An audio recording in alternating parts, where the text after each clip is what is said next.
C'est quand t'as plus le choix, quand tu tombes, quand t'es vraiment au fond du trou, que c'est là que tu découvres ton véritable chemin. Là, j'ai touché le fond. Qu'est-ce que je veux vraiment faire de ma vie ? J'ai tout essayé. Avocat d'affaires, contentieux, j'ai tout fait. Organisation internationale, j'ai tout fait. Rien ne va. C'est quoi mon problème ? Et j'ai passé vraiment avec les 300 derniers euros que j'avais sur mon compte un week-end à Barcelone toute seule à me promener dans les rues. Et c'est en me promenant, en errant dans les rues de Barcelone, seule, désespérée, déprimée, que là le déclic s'est produit. En fait, c'est en découvrant l'architecture de Gaudi, vraiment l'architecture incroyable de Gaudi, que là, le déclic m'est venu et que je me suis dit, ok, j'ai compris ce que je veux faire de ma vie. Je vais rentrer à Paris et bâtir mon empire immobilier. On va évoluer dans un monde à deux vitesses. Le monde où t'as des gens qui veulent pas travailler et qui veulent percevoir des aides, qui ont droit. C'est pas qui veulent, qui ont droit. Qui ont droit aux APL, qui ont droit au chômage, qui ont droit. Voilà. Et puis de l'autre côté, les personnes qui travaillent, qui se bougent et qui vont aller du coup dans ces sociétés-là où on les accueille, où elles peuvent librement travailler. Quand on est investisseur, il faut vraiment se creuser les méninges, il faut vraiment persévérer et avoir cet état d'esprit de se dire ok, j'ai un objectif, j'ai envie de devenir libre financièrement ou peu importe, et je vais tout faire pour y arriver. Voilà, c'est cet état d'esprit qu'il faut arriver à avoir et c'est ça qui fait la différence. Hello, bonjour à tous, j'espère que vous allez tous très bien. On se retrouve aujourd'hui pour un nouvel épisode de Reborn Podcast et aujourd'hui je suis très heureuse et très excitée d'avoir une femme incroyable à mes côtés qui n'est autre que mon amie Sonia. Bonjour Eva. Tu vas ? Super, merci et toi ? Ouais, je vais super bien. Je suis très contente d'être avec toi aujourd'hui. Très contente que tu m'aies invitée, je suis très heureuse. Oui, ça fait plaisir. Merci à toi. Tu passes une très belle journée ? Yes, bien sûr, en ta compagnie. Toujours. Toujours. Ouais. Écoutez, pour la petite anecdote, Sonia et moi, on s'est rencontrés il y a quelques mois sur Dubaï. Et c'est mon coup de cœur amical de l'année, je pense. Ouais, pareil. Ouais, tout pareil. Enfin, j'ai l'impression qu'on se connaît, mais depuis des années, alors qu'on se connaît depuis quelques mois. Et c'est incroyable parce que ça m'arrive pas souvent, honnêtement. Donc, ouais, et moi je me disais que c'était juste sympa comme ça, que tout le monde devait ressentir moi ce que j'ai ressenti, en fait, ce coup de cœur. Mais en fait, tu me dis que non, quoi. C'est rare d'avoir, comme tu dis, c'est comme si on se connaissait depuis toujours. Ouais, mais c'est ça. Hein. Ouais. C'est rare que ça arrive comme t'as dit. Et enfin, quand je t'ai rencontré sur Dubaï la première fois, je me suis dit mais waouh, genre. Enfin, je veux vraiment être comme toi plus tard, quoi. Mon modèle. Donc, t'es chou. Merci, très heureuse. En tout cas, c'est un bonheur de te connaître et c'est vraiment génial que tu fasses ce podcast, que les gens apprennent à te connaître parce que t'as vraiment une personnalité incroyable. Ah, c'est très gentil, merci, ça me fait très plaisir. Et pour commencer cet épisode, là, cette conversation que j'avais hâte de faire, est-ce que tu peux te présenter et nous en dire un peu plus sur ce que tu fais ? Pour ceux qui te connaissent pas. Yes, donc moi c'est Sonia Deram. Je suis née à Paris dans les années 80, de parents algériens, et je viens d'un milieu. Mon père était ouvrier dans le bâtiment, ma mère était mère au foyer, et donc j'ai grandi en proche banlieue parisienne, et j'avais des rêves plein la tête déjà dès l'enfance. Je savais que j'allais faire plein de choses, et puis ensuite j'ai fait des études de droit. Je fais la version courte. J'ai fait des études de droit, je suis devenue avocate. Au bout de quelques années, j'ai arrêté. Je suis devenue entrepreneur, investisseur immobilier et entrepreneur. Waouh, c'est impressionnant. Bon, j'ai juste suivi mon instinct. Oui, mais de ce que tu m'avais dit, alors toi, t'es d'une famille modeste, c'est ça ? Ouais. T'es dans une famille modeste, et comment ça s'est passé ton éducation au départ ? Alors, donc mes parents sont venus d'Algérie. Mon père est venu juste après l'indépendance de l'Algérie en 62, et il a connu la guerre et il a connu la pauvreté, et ma mère aussi. Et ce qui fait qu'en fait ils ont arrêté l'école très vite, très jeunes. Ils ont arrêté tous les deux à 11 ans. Et donc ils nous ont élevés. On est une fratrie de 4 enfants, et ils nous ont élevés dans l'idée qu'il fallait réussir à l'école pour avoir une vie meilleure que celle qu'ils ont eue. Parce que dans leur génération, et jusqu'à même très récemment, jusqu'à l'essor d'Internet, vraiment le seul moyen de s'en sortir dans la vie, de prendre l'ascenseur social, c'était de faire des études. Donc ils nous ont élevés dans cette optique-là. D'accord. Ouais. Ok. Et comment t'es venue l'envie de faire des études de droit, c'est ça ? Ouais, études de droit, ouais. Oula, oui, c'était tout un parcours, parce que donc dans notre éducation, pour nos parents, l'école était très importante, mais en même temps, comme eux n'ont pas été à l'école, ils savaient pas non plus, c'était pas très clair pour eux non plus. Donc tant qu'on allait à l'école, ça suffisait. Donc ils nous ont pas poussé à faire plus que ce qu'il fallait. Enfin, il fallait juste bien travailler à l'école. Donc j'ai bien travaillé à l'école. Après, j'étais pas du tout la première, loin de là. J'étais plutôt voilà, average, quoi que ça dépendait des matières. Et ensuite, donc j'ai eu mon bac et je savais pas quoi faire. Et donc je savais juste que j'aimais la communication, j'aimais l'anglais, je savais que je voulais bouger, je savais que je voulais être riche. Mais je savais, il y avait absolument j'avais aucune information. Et donc je voulais pas faire une fac d'anglais parce que je voulais pas me retrouver sans job à la fin. Ouais. Et je connaissais encore rien du tout. Donc et j'avais entendu une fille à l'école dire qu'elle allait faire un DUT en communication. Et je m'étais dit tiens, je vais faire ça. J'ai postulé, j'ai pas été prise, et j'ai postulé un autre truc technique de commercialisation, et là j'ai été prise, et je m'étais dit bon allez, c'est mieux que d'être à la fac et d'être perdu dans la nature. Donc j'ai fait ça, et c'est dans ce DUT que j'ai découvert le droit. En fait, dès les 2-3 premiers mois, j'ai vu que ça m'intéressait, que le diplôme m'intéressait pas, mais j'ai découvert le droit, j'ai découvert l'économie, sciences politiques, et c'est là que je me suis découvert ma passion pour les sciences sociales au sens large, et pour le droit en particulier. Et c'est là que j'ai décidé du coup de bifurquer et de faire des études de droit. D'accord. Après, comme tu m'as dit, à ton époque, si on faisait pas des études, on est un loser. Ouais, c'est bien ça? Oui, c'est ça. Ouais, complètement, ouais. À mon époque, c'était ça. Hein. Ouais. Donc, est-ce que toi, t'aurais fait des études même s'il y avait pas cette mentalité-là? Des études de droit? Je savais que je voulais... En fait, vu qu'on m'avait dit que le seul moyen de s'en sortir dans la vie, c'était de faire des études, j'ai tout fait.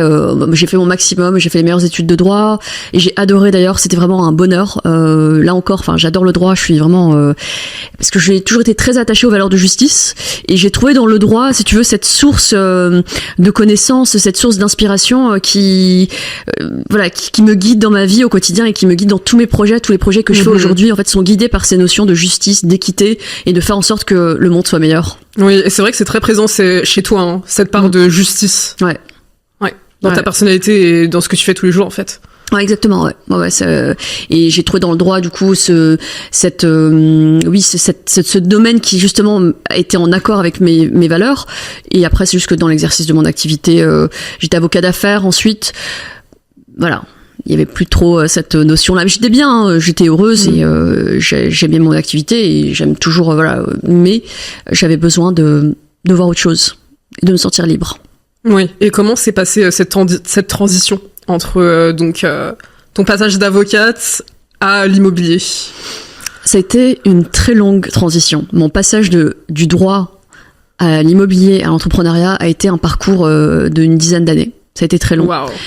C'est-à-dire que j'ai commencé à travailler déjà de base, donc j'ai fait mes études de droit que j'ai adoré, et je savais que, alors mon but à l'époque, c'était de travailler dans une organisation internationale. J'étais très portée aussi par des valeurs liées à la préservation de l'environnement, les droits de l'homme. Donc j'étais vraiment très centrée sur l'idée d'exercer une activité professionnelle qui allait me permettre d'avoir un impact sur la société. Et puis finalement, je m'étais dit que c'était dommage de faire des études de droit et de pas devenir avocat à la fin. Donc j'ai passé le barreau.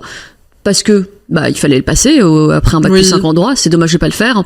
Je l'ai fait un petit peu en dilettante. Je l'ai eu. À mon époque, c'était pas comme maintenant. Il fallait réviser quoi, mais c'était pas comme maintenant.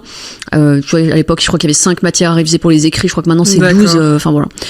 Donc je l'ai eu sans trop de difficultés, et puis ensuite j'ai eu le choix, et c'est marrant parce que donc j'ai toujours été portée par des valeurs de justice et d'équité, mais aussi de communication. C'était très important pour moi d'avoir d'être dans une position dans la société où j'étais en mesure d'exprimer mes idées et de partager mes idées. Et donc à l'époque, je m'étais dit ok, je viens d'avoir le barreau, c'est cool. Maintenant, je me donne 2 ans pour faire différents stages et comprendre un petit peu où est ma place et découvrir quelle sera ma place. Et donc là, j'ai eu des offres de stage en journalisme, droit de l'environnement, contentieux international, etc. Donc j'ai fini par choisir le droit. Je suis devenue avocat d'affaires, j'aimais bien, mais je sentais que ma place était ailleurs. Et quand au bout de 2 ans de stage, j'avais eu un stage à l'OMC aussi, à l'Organisation mondiale du commerce, que finalement j'ai pas fait. Pourquoi ? Parce que j'étais à bout, j'en pouvais plus. Quand je faisais mes études, en fait, j'avais vraiment pas d'argent, et j'étais à Londres à ce moment-là. Je vivais avec 2 pounds par jour. Je mangeais du pain. Je mangeais du pain à déjeuner. J'avais pas trop d'appétit à l'époque, ça a changé. Mais oui, du coup, je mangeais des bouts de pain en fait, j'étais arrivée à bout. Bout, ça faisait 2 ans que vraiment 3 ans, j'étais vraiment en galère. Et donc finalement, j'ai décliné cette opportunité. Donc j'ai quelque part fermé la porte à un de mes rêves pour devenir avocat d'affaires à Paris. Mais financièrement, il fallait Il fallait que je travaille. Donc je suis devenue avocat d'affaires à Paris. Et là, très vite, allez, au bout de 1 mois, 2 mois, 3 mois, grand maximum, je me suis dit, ok, il faut que j'achète pour ne plus avoir à payer un loyer. J'ai eu ce réflexe-là. Et je me souviens, j'avais discuté avec une collègue à l'époque, et je lui avais dit que je voulais investir en immobilier, mais que j'allais attendre. Ça, c'est tout le monde. Tout le monde dit, je veux investir en immobilier, mais j'attends. Tout le monde attend. Ouais. Tout le monde attend, mais attendre quoi. Et cette collègue-là m'avait dit, mais attendre quoi, en fait, c'est tout de suite, faut le faire. Et je la remercie, parce que du coup, je me suis mise tout de suite à rechercher. Et c'était tranquille, alors à cette époque, donc j'étais hyper heureuse quand même d'être avocate, j'étais bien, mais je sortais de plusieurs années de galère, donc je gagnais ma vie correctement, donc j'en ai profité, c'est une période où j'ai profité, je sortais, etc. Et donc j'ai quand même, j'ai mis 1 an à trouver ma résidence principale. Voilà, c'était résidence principale. Et comme tout le monde. Pourquoi 1 an? J'étais pas à l'époque, il y avait pas d'informations, il y avait rien, je savais pas quoi chercher, où, comment, j'avais été voir ma banque pour connaître ma capacité d'endettement, etc. Enfin, les trucs basiques. Mais bon, maintenant, la nouvelle génération n'a plus ce problème parce que j'ai écrit un livre sur l'investissement immobilier qui s'appelle Créer votre empire immobilier, où j'explique absolument tout ce qu'il faut savoir pour investir en immobilier. Donc, vraiment, lisez-le, j'ai tout mis. Il y a absolument tout dedans. Oui, d'ailleurs, félicitations pour la sortie de ton livre. C'est une grosse étape aussi, hein. Oui, merci, ouais, c'était assez lourd. Donc, tu vois, entre cette période, on était en 2010, où juste, acheter une résidence principale, et maintenant où j'ai fini par écrire un livre, tu vois, ça, il y a eu tout un parcours. Et en gros, donc l'investissement IMO, comment j'y suis arrivée, ça a été petit à petit, où en fait, j'ai commencé à être, pas satisfaite de ma situation professionnelle parce que je me sentais enfermée, et en fait à l'époque il n'y avait pas les réseaux sociaux, il n'y avait pas tout ce qu'on sait maintenant, et en réalité je cherchais l'indépendance financière sans savoir ce que c'était. Et donc je cherchais, j'ai fini par faire du contentieux en me disant que j'allais ouvrir un cabinet plus tard, etc. Enfin bref, je vous fais la version courte. J'ai fini par devenir journaliste à Londres. J'ai fini par plaquer ma carrière d'avocat peut-être au bout de 3 ans pour devenir journaliste à Londres. C'est dingue. En me disant, puisque je veux écrire, puisque je veux exprimer mes idées, les journalistes, qui écrit? C'est les journalistes, quelques avocats, mais surtout les journalistes. Et donc j'ai tout plaqué, je suis devenue journaliste à Londres, et là c'était un cauchemar. J'ai vécu un cauchemar psychologique. J'ai détesté cette expérience. J'ai détesté. Comment ça s'est passé cette expérience? En fait, je suis arrivée. Déjà, ça a été très facile pour moi de trouver ce job parce que j'avais un diplôme d'une grande université anglaise. J'avais un background en finance, etc. Donc, j'ai trouvé très facilement. Et dès les premiers jours, vraiment, je me suis rendu compte que ça n'allait pas du tout, quoi. En gros, tout ce que ce job m'offrait, tout ce que j'avais cherché à fuir dans mes années, enfin, moi ce qui me plaît, ce qui me rend heureuse, c'est d'aider les gens, tu vois, c'est d'apporter des solutions, de rétablir la justice, de rétablir l'équité. Et là, journaliste, je faisais absolument pas ça, quoi. En fait, je faisais tout l'inverse. J'allais harceler des banquiers pour me donner des informations confidentielles que j'étais pas censée avoir. En plus, pour 3 francs 6 sous, j'étais à découvert, enfin, j'avais plus d'argent le 15 du mois. Non, c'était horrible, quoi. J'étais mal. Et donc, j'ai touché le fond. Donc là, ça a duré 8 mois. L'expérience a duré 8 mois. Ouais. Donc 8 mois, ça vraiment, j'étais dur mal. Quand même. Ah, c'était très dur. J'ai touché le fond. Mais on a besoin de ces périodes pour vraiment se trouver, pour trouver la lumière. En fait, c'est quand t'as plus le choix, quand tu tombes, quand t'es vraiment au fond du trou, que c'est là que tu découvres ton véritable chemin. Oui, parce que de toute façon, c'est tellement inconfortable d'être au fond du trou que tu te dis, si je peux faire quelque chose pour me sentir mieux, je le fais en fait. C'est ça, ouais, c'est ça. Donc au bout de 8 mois, donc vraiment l'enfer psychologique. En plus, c'était hyper dur chez les avocats en fait de quitter la profession. Ouais. C'est assez dur parce on est dans l'entre-soi, et ceux qui quittent la profession même pour devenir juriste, par exemple, on est vus comme des losers aussi, tu vois. Donc, ma sœur m'a dit ça d'ailleurs. Oui, parce qu'elle fait des études de droit. Ouais. C'est ça. Donc loose total. Et donc au bout de 8 mois, je me dis c'est pas possible. Là, j'ai touché le fond. Qu'est-ce que je veux vraiment faire de ma vie? J'ai tout essayé. Avocat d'affaires, contentieux. J'ai tout fait. Organisation internationale. J'ai tout fait. Il y a rien ne va. C'est quoi mon problème? Donc sur mon compte il me restait 300 €. Je me suis dit bon allez, je vais m'isoler. Je vais aller un week-end quelque part. Je vais m'isoler un week-end. Je vais essayer de comprendre ce que je veux faire de ma vie. Donc il me restait 300 € sur mon compte. J'ai trouvé des billets pour Barcelone et j'ai passé vraiment avec les 300 derniers euros que j'avais sur mon compte un week-end à Barcelone toute seule à me promener dans les rues. Et c'est en me promenant, en errant dans les rues de Barcelone, seule, désespérée, déprimée, que là le déclic s'est produit. En fait, c'est en découvrant l'architecture de Gaudi, vraiment l'architecture incroyable de Gaudi, que là le déclic m'est venu et que je me suis dit ok, j'ai compris ce que je veux faire de ma vie. Je vais rentrer à Paris et bâtir mon empire immobilier. Ah oui, Comme ça. Ouais. En un déclic. Ouais. Bah oui, parce qu'en fait, c'était cette envie-là, tu vois, quand j'ai commencé à travailler, j'ai eu le réflexe d'acheter ma résidence principale, mais c'est tout, et puis on connaît rien. Ah oui, je me souviens aussi qu'à l'époque, j'avais donc le seul modèle que j'avais d'investisseur, c'était le père d'un ami qui était expert comptable, donc son père était expert comptable, que j'avais pris un expert comptable, et je lui avais dit que j'avais envie, donc ça c'était avant cette expérience de journalisme, je lui avais dit que j'avais envie d'acheter un appartement par an. Voilà. Et lui, je savais par son fils que il y avait plusieurs appartements à Paris. Et la réponse que j'ai eue, c'était vous savez pas ce que vous faites. Mais tu m'étonnes. Parce qu'en fait, je lui disais, j'étais en train d'acheter un 30 mètres carrés, donc ma première résidence principale, et je lui disais oui, alors est-ce que je le mets en location, etc. Oui, je sais pas ce que je fais parce que oui, à l'époque j'avais 29 ans, 27 ans, je savais que j'allais pas vivre dans un 30 mètres carrés toute ma vie, donc oui, j'ai envisagé la location. Voilà. Bref, donc voilà le modèle de l'époque, et donc 2015, Barcelone toute seule, je prends la décision, c'est bon, j'ai le déclic. Je suis revenue à Londres, j'ai démissionné. Je suis retournée à Paris, j'ai trouvé un job d'avocat d'affaires très rapidement. Et là, pendant ma période d'essai, j'ai fait des visites. J'ai visité plein de trucs à Paris. Et voilà, j'ai trouvé dans ma rue, dans la rue où j'avais déjà mon appartement, un investissement locatif. Et voilà, à la fin de ma période d'essai, j'avais déjà le dossier qui était sur le bureau de mon courtier, prêt à être validé. Et là, je m'étais dit, c'est bon, allez go, maintenant, je crée mon empire immobilier. Sauf que il s'est rien passé après. Il s'est rien passé pendant des années. Il s'est rien passé parce que quand t'es tout seul, en fait, il se passe rien. Et donc là, on était 2015-2016. Donc j'avais fait cet investissement locatif. Voilà. J'avais mis mon autre appart aussi en loc. Moi, j'avais déménagé, dans une location pour vivre dans plus grand. Un peu une erreur, mais c'est pas grave. Et là, le truc, il s'est passé ce qui se passe pour tout le monde quand on est tout seul dans son coin, c'est qu'on oublie ses rêves. Donc j'ai oublié mon rêve, et j'ai même passé le barreau d'Angleterre. Donc j'étais redevenue avocate. J'aimais de nouveau mon métier. J'ai jamais désaimé mon métier. J'adore le droit et j'aimerais toujours le droit. Je serai toujours avocate dans l'âme. Donc j'étais redevenue avocate. J'aimais ce que je faisais et je m'étais dit vu que clairement le journalisme c'est pas ma voie, j'ai souffert, clairement je suis bien en étant avocate, voilà, pour le challenge, je vais passer le barreau anglais. Et puis c'était une espèce de pas une vengeance, mais voilà, une manière pour moi de reculer, tu vois, de me refaire du bien après cette expérience qui m'a fait beaucoup de mal psychologiquement. Donc j'ai passé le barreau anglais. Là j'ai plus travaillé, c'était vraiment quelque chose. Là c'était énorme. Et mais pareil, toujours autant de plaisir à lire le droit. Et là donc j'ai eu le barreau en Angleterre. Ça c'était à peu près en 2018. Je suis devenue avocate au barreau anglais. J'étais toujours à Paris, j'exerçais à Paris. Et ensuite, ce qui m'a vraiment fait shifter, c'est qu'à ce moment-là, alors les cabinets d'affaires, je pense que ta sœur peut-être le sait, peut-être pas déjà si elle est qu'en études. Non. Les cabinets d'affaires l'ambiance, c'est dur. Voilà, c'est dur. On est très exigeant. Je dis on parce que même moi je suis hyper exigeante. On est dur avec soi-même et avec les autres. Mais j'avais l'habitude de cet environnement. Tu vois, il y a pas de problème. Je suis très pas de souci.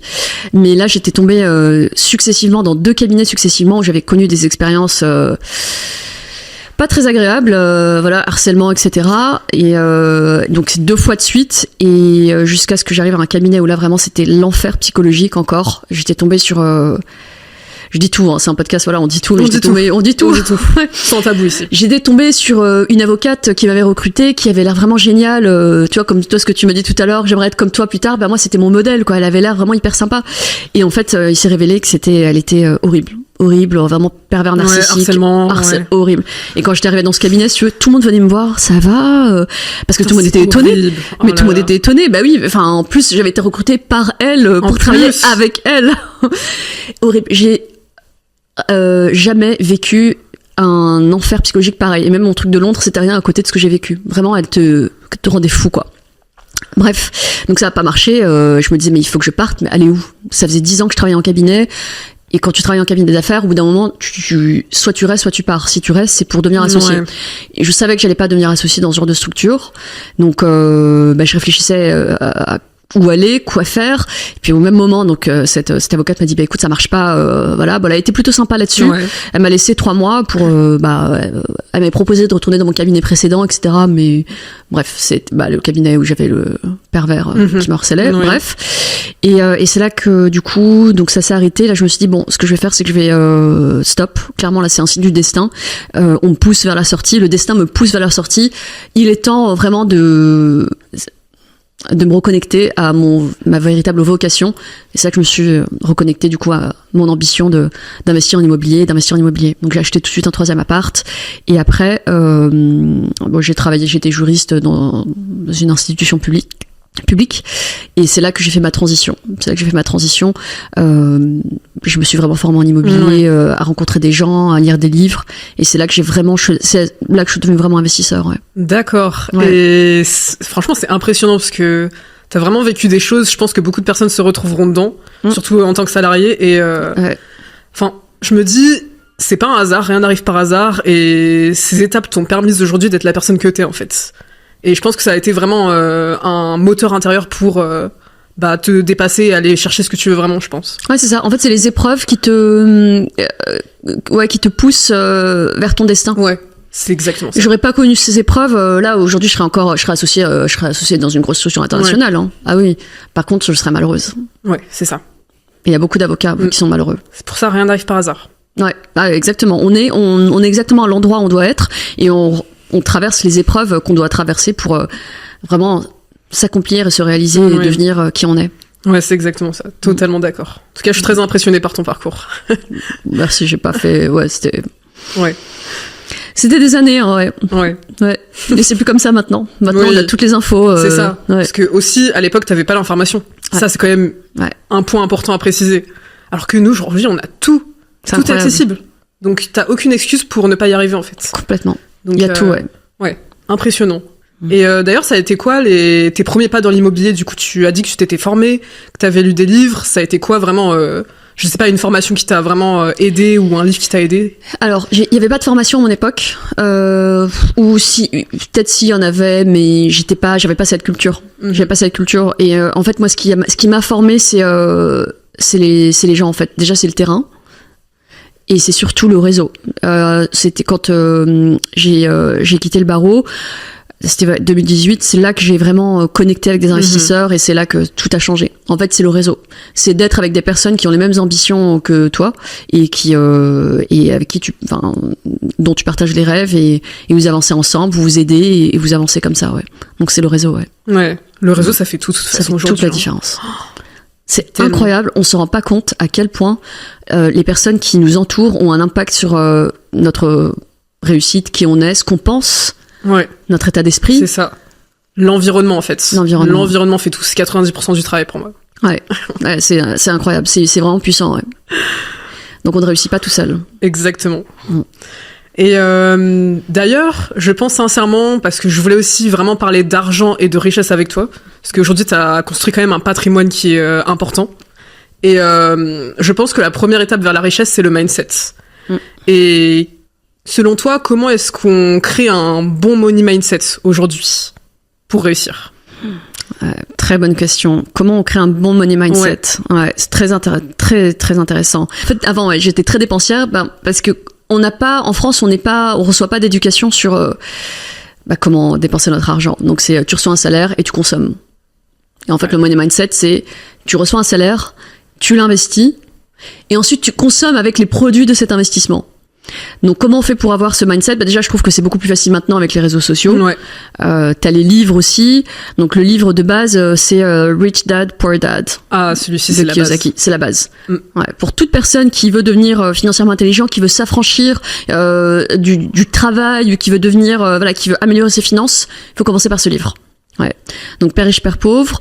Et comment on fait pour devenir... en fait, c'est juste comprendre les basiques, les fondamentaux du fonctionnement de l'argent. C'est tu produis de la valeur. Soit tu produis de la valeur toi-même, et tu perçois un salaire, soit tu mets en place des systèmes qui produisent de la valeur à un maximum de personnes, donc c'est l'entrepreneuriat, soit tu investis dans des actifs qui apportent de la valeur aux gens, c'est l'investissement, ou soit en fait les professions libérales, tu échanges ton temps contre de l'argent, c'est sûr que tu gagnes plus que si tu es salarié, puisque les salaires sont... t'es plus payé, mais ça reste quand même limité dans le temps. Donc l'idée, les fondamentaux à savoir, c'est quand on gagne de l'argent, ne pas le dépenser, mais l'investir ou créer des projets de manière à développer des sources de revenus qui sont indépendantes de notre temps. Intéressant, ouais. Voilà. Ouais. Donc, et l'éducation financière aussi, comme t'as dit. Ouais. On manque cruellement d'éducation financière, surtout aujourd'hui en France. C'est incroyable. Et c'est un vrai problème. C'est incroyable. Ouais. Parce que ça résout, je pense, 90% des problèmes aujourd'hui. Donc, complètement. Ouais, complètement. Après, c'est l'état d'esprit, l'intelligence financière, c'est une notion quand même capitaliste. Tu travailles, tu gagnes de l'argent. Si tu travailles pas, tu n'en gagnes pas. Mais de l'autre côté, pour la plupart des gens, il y a beaucoup de, je pense à des professions, il y a beaucoup de gens qui sont pas dans cet état d'esprit et pour qui, non, on devrait pas investir. Les propriétaires sont des méchants propriétaires qui prennent les biens immobiliers aux autres. Ouais, il y a des gens qui pensent comme ça, ouais. Et c'est voilà. Mais c'est comme ça qu'on crée de la richesse. C'est en travaillant et en investissant. Ouais, ouais, c'est ça. Mais je pense qu'on devrait tellement l'apprendre à l'école. Investir, tu vois, ou même, enfin, il y a des trucs qu'on t'apprend pas, genre des trucs bêtes, enfin, remplir une fiche d'impôt, genre, je sais pas, mais c'est un basique. Et j'ai jamais compris pourquoi on nous apprenait pas ça. Ouais, c'est vrai. Genre, et ça fait tout pour moi. Ouais. Enfin... Ouais, bah écoute, ouais, on n'apprend pas ça à l'école, ouais, c'est pas ce qu'on apprend à l'école. On apprend à jouer de la flûte.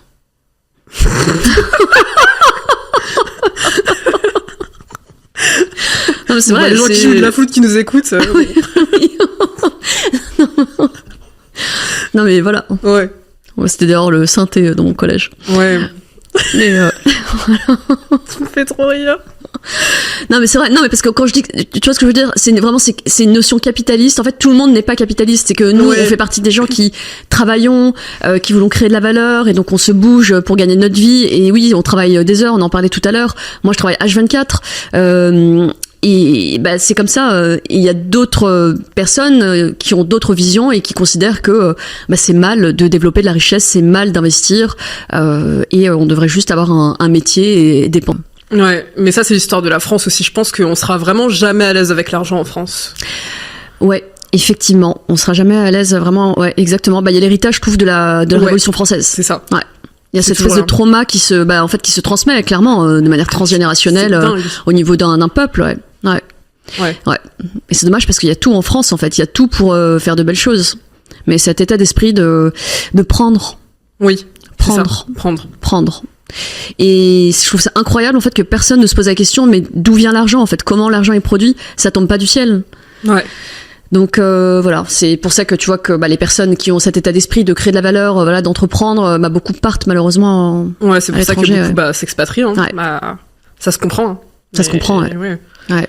Est-ce que tu penses pas aussi que le money mindset, ça se développe justement en bossant sur ses croyances limitantes liées à l'argent? Parce que beaucoup de gens ont des croyances limitantes, tu vois, par rapport à ça. Moi, j'en avais avant. Et je pense que c'est un gros travail à faire aussi. Si tu veux créer de la richesse, en tout cas. C'était quoi tes croyances limitantes? Que c'est dur de faire de l'argent. Ouais, et ça, beaucoup l'ont. Ouais, moi j'ai envie de te dire que... Ouais, il y a ça, et puis il y a le c'est pas bien de faire de l'argent. Ouais. On est beaucoup à avoir grandi dans des environnements familiaux où l'argent était mauvais, même moi pour les parents. Hein. Pour ma mère, l'argent c'est mal, ceux qui ont de l'argent, forcément ils ont triché, ils volent, ils prennent l'argent aux pauvres... Il y a beaucoup de gens qui baignent dans cet environnement. Et puis ensuite, tout le monde n'a pas vocation, tout le monde n'a pas envie de mettre en place des systèmes pour gérer l'argent. Tu vois, quand je dis mettre en place des systèmes, c'est-à-dire entreprendre et investir. Tu vois, il y a beaucoup de personnes qui veulent, et je les comprends, hein, tout le monde n'a pas, on n'est pas tous, on n'est pas tous pareils, quoi. Il faut un peu de tout. Et il y a beaucoup de gens, en fait, pour qui la vie devrait juste consister à avoir un job, avoir un salaire et payer un loyer, consommer et puis basta. Mais le truc c'est que mathématiquement, la richesse ne fonctionne pas comme ça. Mathématiquement, la richesse fonctionne en investissant l'argent d'une manière ou d'une autre pour ensuite produire des revenus à partir de ce capital de départ, quoi. Ouais, c'est pas suffisant de mettre de côté en fait, il faut investir. Ça ne sert à rien de mettre de côté, faut pas mettre de côté. Moi je mets pas de côté. Moi non plus. Oui. Ouais. Mettre de côté c'est une perte d'argent. Ouais. Enfin, avec l'inflation surtout. Surtout avec l'inflation. On perd de la valeur. Ouais. Ouais, ça sert à rien de mettre de côté. Moi, quand je dis que je mets pas de côté, en fait, mon épargne, c'est mon immobilier. Voilà. Quand j'ai envie d'épargner, j'achète un bien immobilier et boum, j'ai 1 000 € qui tombent du ciel. Ah, j'adore. Ouais. Et tout le monde n'est pas comme ça. Ouais. Donc la vraie question, c'est est-ce que tout le monde a envie de comprendre les fondamentaux mathématiques de l'enrichissement ?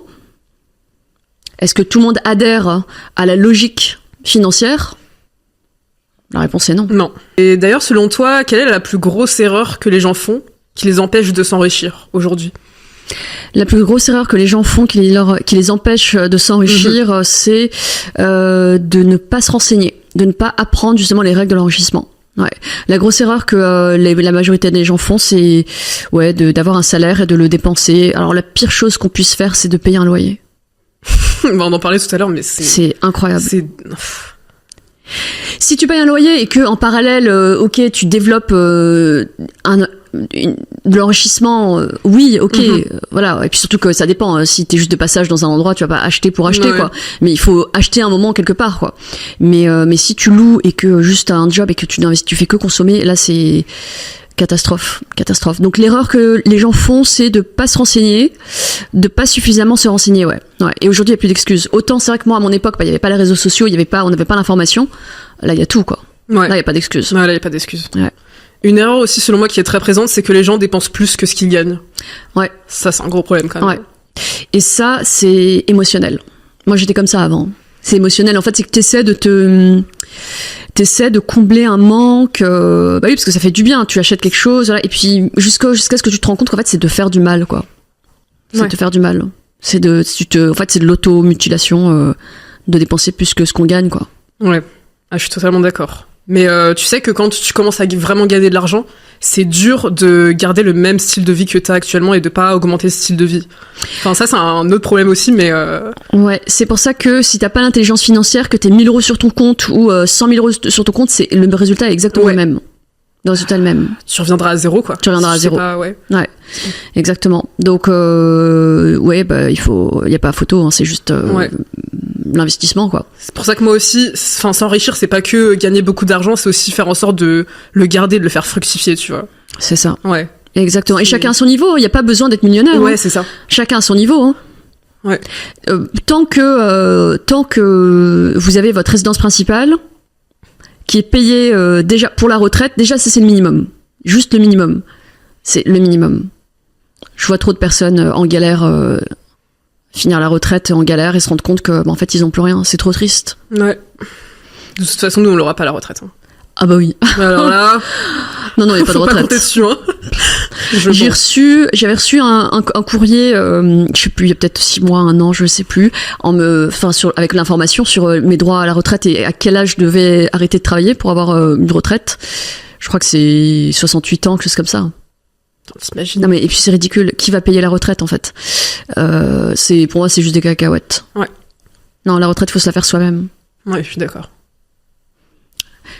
Et ça il faut il faut le comprendre et mettre en place les actions. Ouais. Ouais. Mais c'est juste qu'en tout cas en France on est encore dans un système qui est trop axé sur le social. C'est trop. Alors c'est bien, hein, ça aide beaucoup. Moi j'en ai bénéficié quand j'étais étudiante, j'étais boursière. Ça aide. Ça aide, bien sûr. Ouais. Mais il y a une limite, il y a un plafond en fait. Il y a un moment où ça devient contre-productif. Ouais.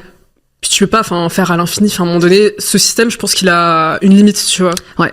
Et là, je pense qu'on est arrivé à la limite. On arrive à la limite, surtout que je pense que tu vois, toutes les deux, on voit autour de nous, tous les entrepreneurs qu'on connaît, tout le monde s'expatrie. Tout le monde.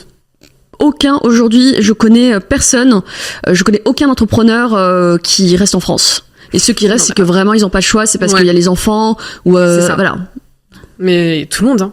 Tout le monde. Même moi, de mon côté, je connais personne qui est entrepreneur et qui sont qui reste en France. Ouais. C'est dommage parce que en fait là on est c'est un dialogue de sourds. Et d'un côté ceux qui ne travaillent pas et qui croient que l'argent tombe du ciel. Et qui font des manifestations en disant taxer les riches mais qui comprennent pas qu'en fait les riches sont pas riches, ça tombe pas du ciel, les riches sont riches juste parce qu'ils travaillent. T'as travaillé. Tu travailles et tu embauches des gens. Ouais. Tu embauches des gens, tu donnes de l'emploi, tu fais tourner l'économie. Ouais. Et donc t'as ces personnes-là d'un côté, puis de l'autre côté les personnes qui vraiment travaillent, qui se tuent à la tâche, mais en fait elles en ont marre de payer pour les autres. Pour les gens, ben ouais. Et au bout d'un moment c'est normal. Quand je vois mes parents, ils en ont ras-le-bol. Hein. C'est pas possible. Tu dis tu payes pour des gens qui attendent le chômage. À un moment donné, je suis désolée, mais c'est trop. C'est trop. En fait, aujourd'hui, le système est fait pour décourager les gens. Les gens n'ont plus envie de travailler. Et je les comprends. Quand tu peux avoir 2500 d'aide, pourquoi aller travailler? Pourquoi? Ouais. C'est vrai. Ouais, et tu fais les calculs, hein. Bah, y en a plein. Nous, on est dans un environnement urbain où en fait, on n'a pas le choix. Et puis c'est vrai que même quand on n'a pas d'enfant, on est beaucoup plus mobile. On a vraiment cette force de travail qu'on a moins quand on n'a pas d'enfant. Mais moi, je connais des femmes par exemple qui sont divorcées ou quoi et qui ont plus d'aide en ne travaillant pas qu'en allant travailler. Et ça se comprend parce que d'un côté, oui, il faut quelqu'un pour éduquer les enfants, ça se comprend. Mais donc ça, il faut être logique. Par contre, faut assumer. Mais je pense, par exemple, notamment aux hommes, où voilà, il y a des gens qui ont toute la force mentale et physique et psychologique d'aller travailler et qui ne vont pas travailler parce que c'est pas rentable. Ouais. Bah, tu dis pourquoi aller te faire chier pour 1500 € par mois. Enfin, à un moment donné. Ouais. Ah non, mais clairement. Désolée, hein. C'est cru, mais c'est la vérité. C'est logique. C'est logique, ouais. Ouais. Donc c'est pour ça que je vous dis que le système il est trop généreux. Alors on a beaucoup de chance d'avoir un État providence, un État qui prend soin de nous, mais là on est trop biberonné, c'est trop. Ouais. Et puis tu vois de l'autre côté, les Américains ils ont tout compris. En Asie ils sont au taquet. À Dubaï. Alors à Dubaï t'as clairement les personnes les plus productives de la planète qui sont concentrées à Dubaï. Et aujourd'hui, si tu veux, pour moi comment je vois les choses, c'est qu'on va évoluer dans un monde à deux vitesses. Le monde où t'as des gens qui veulent pas travailler et qui veulent percevoir des aides, qui ont droit. C'est pas qui veulent, qui ont droit. Qui ont droit aux APL, qui ont droit au chômage, qui ont droit. Voilà. Et puis de l'autre côté, les personnes qui travaillent, qui se bougent et qui vont aller du coup dans ces sociétés-là où on les accueille, où elles peuvent librement travailler, créer de la valeur et créer de la richesse. Ouais. C'est ça. C'est pour ça, moi, il y en a plein qui me demandent, mais est-ce que tu te revois vivre en France? Mais non. Genre vraiment, je suis trop bien à Dubaï. C'est dommage, ça va dans le mauvais sens. C'est dommage. Ouais, c'est dommage. Après, rien n'est immuable. Hein. Rien n'est immuable. Je pense que toutes les sociétés traversent des crises comme ça. En plus, voilà, on a une crise de la dette, etc. Bon, c'est normal, le gouvernement est en train de tirer partout. Bon, ça se comprend. Mais non, là, il faut redonner envie aux gens de travailler. Il faut donner aux gens le goût du travail. Ouais, totalement d'accord avec toi. Et pour ça, il faut qu'ils soient inspirés, quoi. Il faut qu'il y ait des gens qui leur donnent envie de travailler, quoi. Ouais, c'est totalement vrai.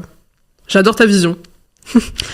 Ouais, c'est ça, hein. On est plusieurs à partager. Hein. Ouais, totalement d'accord. Et j'ai une autre question pour toi. D'ailleurs, comment est-ce que toi, tu gères ton budget? Comment je gère mon budget? Ok. Alors, comment je gère mon budget? Alors déjà, il y a le poste numéro 1 qui est d'immobilier. Je suis propriétaire de ma résidence principale. Donc, je prévois mon crédit. Et ensuite, je suis pas une grosse dépensière, mais en fait, si. Mais j'ai mes différentes sources de revenus. Et, je sais que, par exemple, si je veux m'acheter, je me fais plaisir, j'achète des belles choses. Moi, je suis très, c'est vrai que je suis dans le matériel. J'aime bien les belles choses. Et typiquement, quand je m'achète des choses qui coûtent cher, je le fais toujours avec le produit du capital. Jamais avec tu vois, c'est quand je revends un bien par exemple, voilà. Et le reste, comment je gère mon budget, j'ai pas vraiment de budget, je sais juste que de toute façon je travaille tellement que j'ai pas d'occasion vraiment de dépenser, et quand je dépense, c'est pour des voyages et m'acheter des belles choses, et ça je le fais juste quand j'ai des plus-values, voilà, quand je vois un bien. Ouais, sympa. Et selon toi, comment éviter de tomber dans le piège de paraître riche au lieu de vraiment être riche? C'est un paradoxe dans notre société qui est très présent, donc... Ouais, ça se passe au niveau de la psychologie. Hein. Ouais. Déjà, je pense qu'il faut faire un travail sur soi, avec un thérapeute, parce que quand on dépense comme ça, quand on cherche à paraître, c'est qu'on essaie de combler un vide en soi, on essaie de prouver aux yeux du monde qu'on a une valeur, donc je pense que ça passe d'abord et avant tout par un travail sur soi, avec un thérapeute, et ensuite ça passe par l'intelligence financière. Ça passe par l'intelligence financière, de savoir comment, de savoir déjà comment te mettre à l'abri et comment dépenser. Tu vois, par exemple, il y a pas très longtemps, je me suis fait une grosse session shopping avec. Oui, on a vu ça. Je me suis fait une journée de shopping de millionnaire. C'était très agréable. Mais voilà, c'est fait. J'ai fait ça pour me récompenser parce que j'ai vendu un bien. J'ai pris une petite partie pour me faire plaisir. Mais là, ça y est, stop quoi. stop. Et du coup, là, je sais que le next step, c'est que je suis prête à réinvestir. Tu vois, je me suis fait de plaisir et je vois le bonheur, le plaisir que c'est, tu vois, le plaisir que c'est de pouvoir se faire plaisir, de s'acheter des choses, de voyager, et du coup, j'ai qu'une envie, c'est de recommencer. Tu vois, de refaire encore une opération. Ouais, c'est important de se récompenser, hein. Ça, on le dit pas assez. Mais moi, j'adore me récompenser et me faire des cadeaux. Ouais. Enfin, si t'apprécies pas maintenant ce que t'as, comment est-ce que tu vas apprécier quand t'auras plus? Bah, c'est aussi important, tu vois. Ouais, de célébrer, en fait, les succès, les réussites. Ça. Ouais. C'est important. Et ça, je pense que n'importe qui devrait le faire. Exactement. Et c'est pour ça, tu vois, donc en termes de budget, voilà, moi, je trouve que quand on a envie de se faire plaisir, de faire une belle dépense, faut se dire d'abord comment je vais faire, je vais investir. Et ensuite, avec le produit de cet investissement, là, je vais me faire plaisir. Ouais. Puis c'est le concept de gratification différée. Tu vois, pendant longtemps, oui, j'avais envie de me faire plaisir, etc. Mais combien de biens immobiliers tu as actuellement? Tu possèdes? Ah ouais. Alors, je compte pas précisément parce qu'en fait, ça fluctue. Je pense que je dois être entre 15 et 20. Ouais, 15 ou 20, ouais. C'est dur à gérer? En fait, est-ce que c'est dur à gérer? C'est une entreprise. C'est pas que c'est dur à gérer, c'est que c'est une entreprise. Voilà. En fait, quand t'as jusqu'à 4 biens, ça va. Quand j'avais 4, 5, ça va. Mais à partir au-delà, c'est plus gérable. Donc, il faut vraiment s'organiser comme une entreprise. Donc, j'ai une gestionnaire, j'ai des prestataires, et voilà. C'est vraiment comme une entreprise. Ouais. C'est pas, si tu veux, c'est pour ça que moi je vends pas. Tu m'entendras jamais sur les réseaux sociaux dire je suis rentière, devenir rentier immobilier. C'est pas rentier en fait. C'est pas rentier, c'est du boulot. C'est du boulot, surtout qu'en fait en immobilier, c'est pas juste t'achètes un bien et t'as ton cash flow et ça y est, c'est bon, t'es rentier. C'est pas comme ça. C'est du travail. Déjà, faut trouver les opérations. Une fois qu'elles sont en place, ça vit. Il faut vendre. Moi, je fais partie de ceux qui considèrent que, en fait, il faut vendre régulièrement. Voilà, vivre du cash flow, c'est bien, hein. Moi, j'en vis, c'est très bien. Je me fais plaisir, etc. Mais j'aime pas ça parce que c'est pas stable et surtout c'est limité. Tu vois, c'est limité. C'est limité. Voilà, ton loyer, il est de 500 €. L'année prochaine, il sera de 250 avec l'augmentation sur la base de l'IRL, mais pas plus. Puis après, t'as des frais, etc.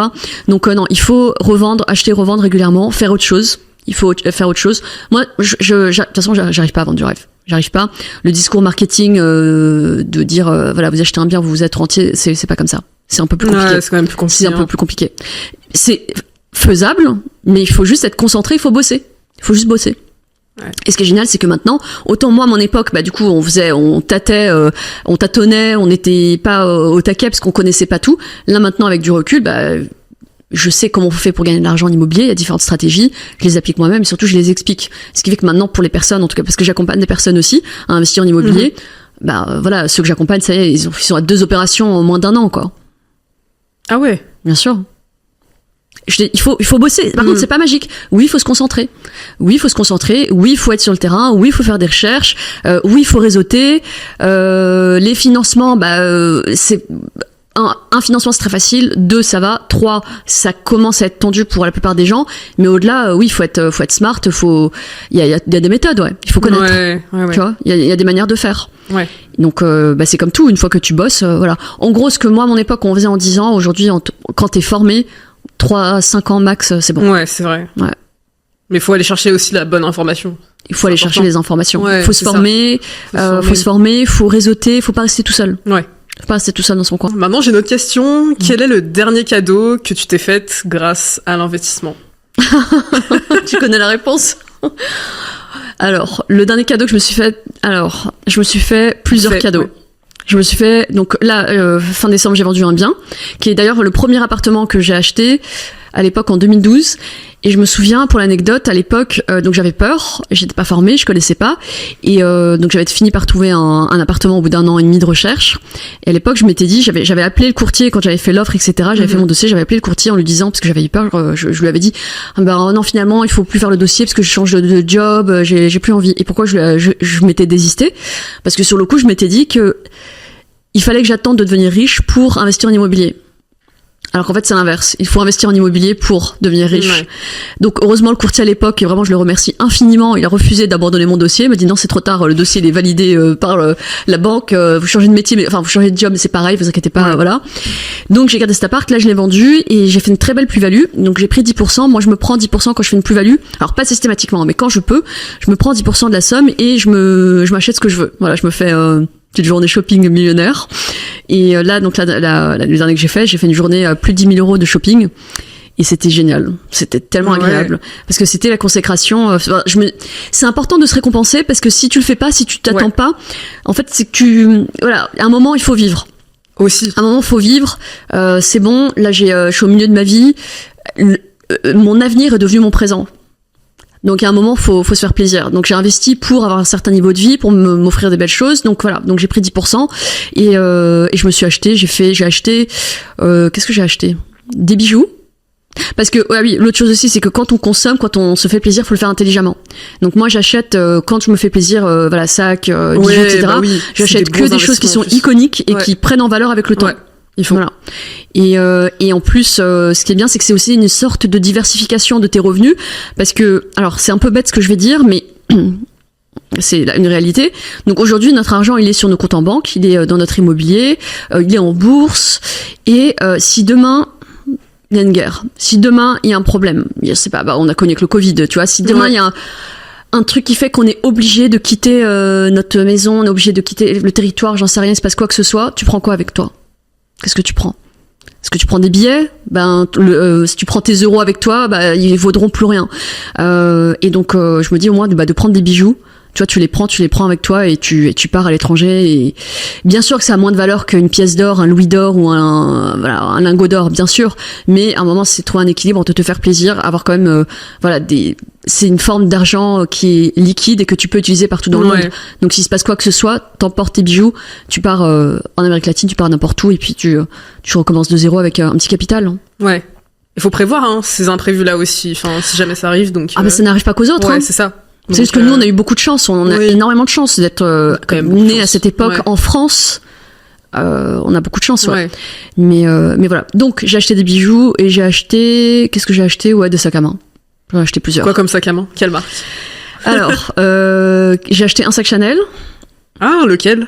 Alors, j'ai acheté un petit wallet on chain, un blanc, et tu sais quoi? Mignon. Ouais. Oui. Et alors, ce que je t'ai pas dit, c'est que du coup, je suis allée aussi à Barcelone.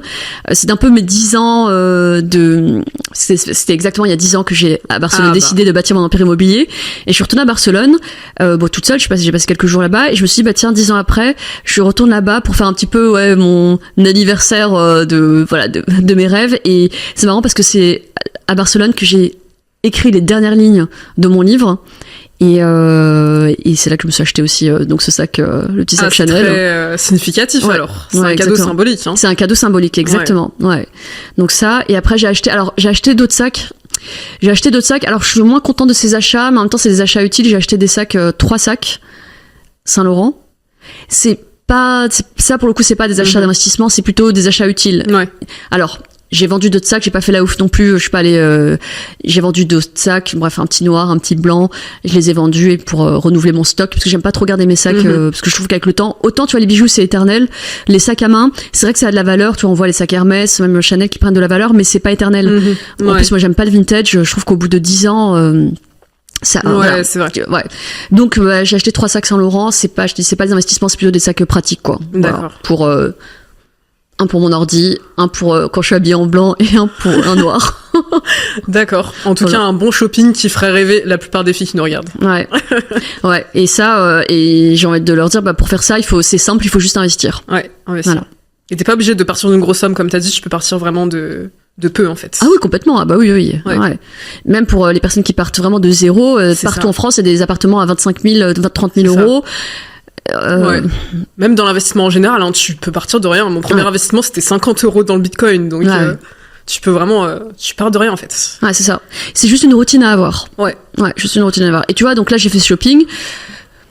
Bon, en tout, je crois que j'ai dépensé peut-être au total, 15 000 euros. Et du coup, stop, tu vois, ça y est. Et du coup, donc là, j'ai épuisé mon budget, même si j'ai encore, tu vois, du capital et tout, mais c'est pour investir. Et là, du coup, j'ai qu'une hâte, c'est de faire mon prochain investissement pour encore me refaire des achats plaisir.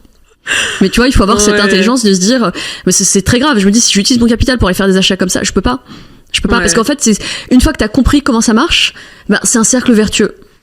Voilà. Donc mon prochain achat, après les sacs et les bijoux, ce sera un bien immobilier. D'accord. Voilà. Et ben j'ai hâte de voir quel bien ça va être. Moi aussi, ouais, je suis en pleine recherche. En tout cas, je suis sûre que ça fait rêver beaucoup de filles là, ce que tu dis. Donc j'ai hâte d'avoir les retours. Ouais, bah. Ouais. Moi j'ai hâte d'avoir vos retours aussi, d'appliquer. Vraiment, lisez mon livre, achetez mon livre. Comment s'appelle ton livre ? Il s'appelle Créer votre empire immobilier en partant de zéro. D'accord. Et on peut l'acheter où ? Vous pouvez le commander sur Amazon directement ou dans toutes les librairies de France. Ok, super. Voilà. Et vraiment, j'ai tout mis. J'ai mis 1 an et demi à l'écrire. Il y a tout. J'ai tout mis. C'est important pour moi de mettre sur papier, un petit peu comme un grimoire, en fait, de mettre tout ce que j'ai fait, toute la méthode. Ouais, c'est important pour moi de le faire. Génial. J'ai hâte de lire, en tout cas. Merci, j'ai hâte d'avoir ton retour et d'avoir le retour des personnes qui nous écoutent. Je mettrai le lien, dans tous les cas, donc pour que les personnes aillent le voir. Yes. Et j'ai une dernière question pour toi. Quel conseil tu donnerais à une personne qui, justement, souhaiterait investir dans l'immobilier, mais en partant de rien ? Ok, en partant de rien, bah écoute, moi je suis partie de zéro, je suis partie de rien. Ok, j'étais avocat d'affaires, ok, j'avais un salaire de cadre, mais je claquais tout. Je crois que j'étais à 3000, choses comme ça. Et surtout, j'ai commencé, je suis entrée dans la vie active très tard. Donc ce qui fait que les personnes qui n'ont pas fait d'études ou qui finissent avant, parce que moi entre mes 18 et 27 ans, c'était vraiment la galère. Hein. Donc il faut commencer plus tôt, donc le plus tôt possible. Et quand vraiment on démarre de zéro, donc il faut prendre un petit bien, maximum 50 000 euros, travaux, et ensuite le revendre.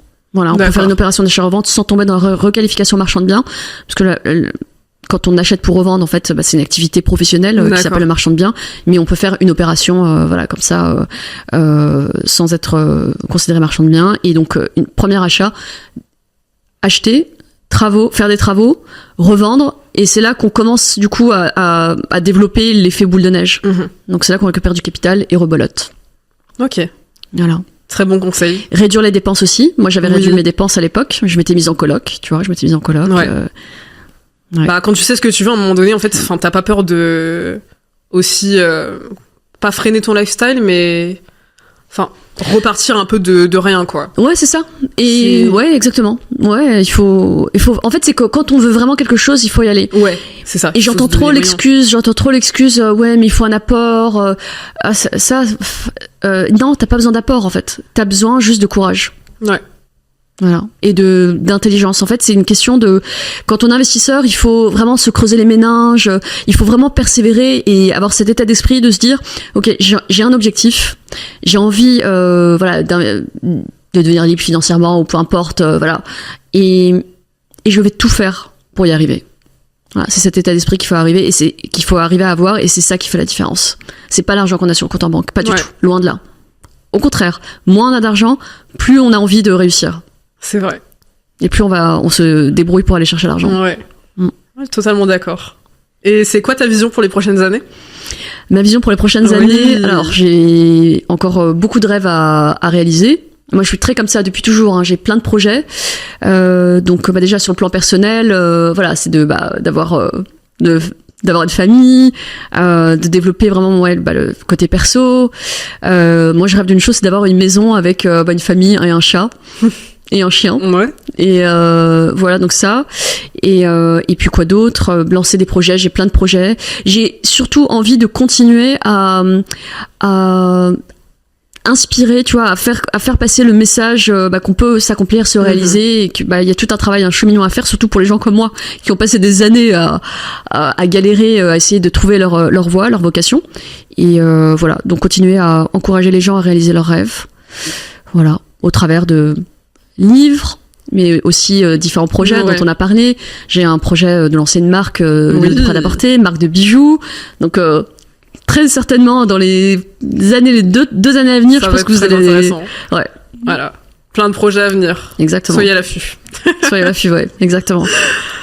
Et merci en tout cas Sonia d'avoir été là avec moi aujourd'hui. J'ai vraiment adoré cette conversation. Ça faisait longtemps puisque je voulais faire un sujet, un épisode au sujet de l'immobilier et de l'investissement. Et t'étais la personne idéale en plus pour ça, donc. Ah, génial, merci beaucoup. Moi aussi j'ai beaucoup apprécié, vraiment. Et là j'ai dit beaucoup de choses que je dis pas d'habitude, donc vraiment merci à parfait. toi. En avant-première. Yes. Ouais. Super. Parfait. Merci à toi. Je vous retrouve pour le prochain épisode très prochainement et je vous souhaite une très belle journée. Bye bye.